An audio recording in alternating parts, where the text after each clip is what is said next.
what you're saying. Normani? Get out my business, okay? Do it yourself. But that's clearly a no. So, hey, how you guys doing? My name's Heero. That's Nafi. And we are a mixture of the Identity Booth. And as you know, we always enjoy Tea with Nafi because Nafi accounts for 1/3 of our views on this channel, and we are humbly grateful to her. But what is it that makes her story so compelling? Well, Nafi likes to get down and understand the civics of situations. So today, with Tea with Nafi, I just want to know, what are you telling us today? So, as we talked about, I'm sorry, I jumped right into it. Hey guys, welcome back with Tea with Nafi. Get your cups out, sip some tea. I just got really, because this next topic is just like, I'm just trying to get what we're trying to do. So, if you guys aren't familiar with what's happened in the media lately, so Normani and Cardi B have a new song called Wild Side, and it samples Aaliyah's 1 in a Million beat. So that song, right? The beat is based off that. Now, what? Rest in peace, Aaliyah. But my thing is, when are we gonna celebrate, like, when we lose somebody? So, like, for instance, Pop Smoke just came out with another album. I mean, he's been dead for a while. Rest in peace to him. But he just another album, like, and this man is dead, and people are jumping on his tracks and fulfilling that prophecy that he had. Aaliyah's been dead for. Didn't Bun B just die too? Bun B? Not Bun B.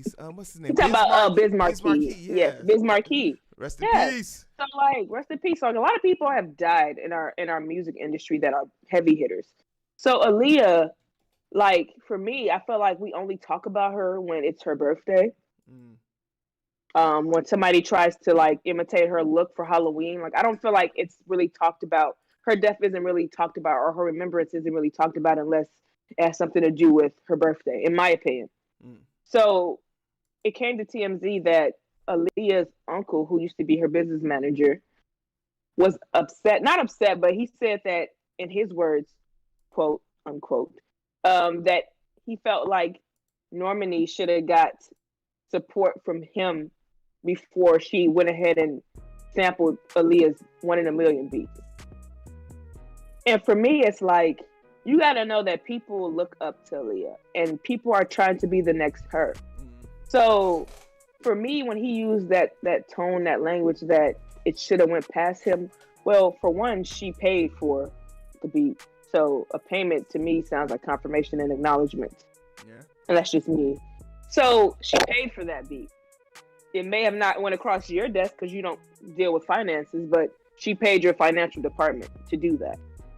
And we have to do better with encouraging and enabling these new artists that are coming out and are utilizing what they learned from the people from the past. Like, she's paying homage. She's paying homage to Aaliyah. Yeah. She's paying homage to Aaliyah. End of story. So I don't know. What do you think, Heero? I mean, it bothers me a little bit that was his thought. Like, he did say he did like the song, so it wasn't like he didn't like the song or anything, but he just felt like it should have came across his desk. And for me, it's just like, well, what desk do you have? Because you're not managing her anymore. She's not here. This goes back to something that I feel all along the way. I don't agree with these pseudo watchers of communities and stuff like this, because the reason why I can't play dope ass music on this channel is because a bunch of dead people who have music that is being hoarded by their family members and pseudo owners. And hear me out, I'd be willing to pay my respects and homage and give them credit. It wouldn't be like I'm out here saying I created Smooth Criminal or Purple Rain. Like, I'm not gonna jump out here on the guitar and start saying I made this beat. But it's crazy to me that I, as a person who is engulfed in this culture, like, black music and black culture is constantly being stolen, but then, like, in 6 years, I'm gonna hear Purple Rain being remixed to a Kraft mac and cheese commercial during a Super Bowl. Guaranteed. And it's like, these corporate identities get to make use of our people's culture, but I can't. It's something weird about that to me. It doesn't sit well with me. Maybe it's a bad take on my part, but Yeah, I mean, but like, like it. this was a tasteful song, and Aaliyah, please don't think she was an angel in her videos, because another thing was that people felt like because Cardi B was on there. There's a scene where Cardi B and Normani are naked, and they're like pretty much on each other's lap. Again, this is Normani's. I feel like her spin and her twist on it, because she doesn't need to copy Aaliyah. I mean, I would have hated to see the video be an exact replica of the One in a Million video. This is her putting her spin, her generation on it, and that's the new thing. Like, you have to accept that. Now, I saw Eric said that, nope, that's not how it works. Now, Eric, are you referring to the process on how an artist is able to sample music from somebody from the past, like Aaliyah that passed away, or what are you saying? No, because you can sample and heavily edit and remix music, because in the court of law, that's considered fair use. That's why, like, yeah, well, no, not even. Like, technically, as long as you're not making money off of it, the term fair use comes into play. When I use someone's property, but I'm altering it in a way to either educate someone, elaborate on it, review it. Like, that's how I can review a Marvel movie. Like, think about all the movie reviewers on YouTube and stuff. The reason why they're able to do that is because they're using fair use. They're using the item to further talk about. Now, if you take Aaliyah's sample and then make money off it, if you don't pay her royalties, whatever their differential is, yeah, that's what they're doing. She did that. Yeah. She did that. Yeah, Normani did that. She paid. She paid her and that's royalties. The thing that's crazy. Once somebody is paid money for something, shut the fuck up. That's what I really want to say.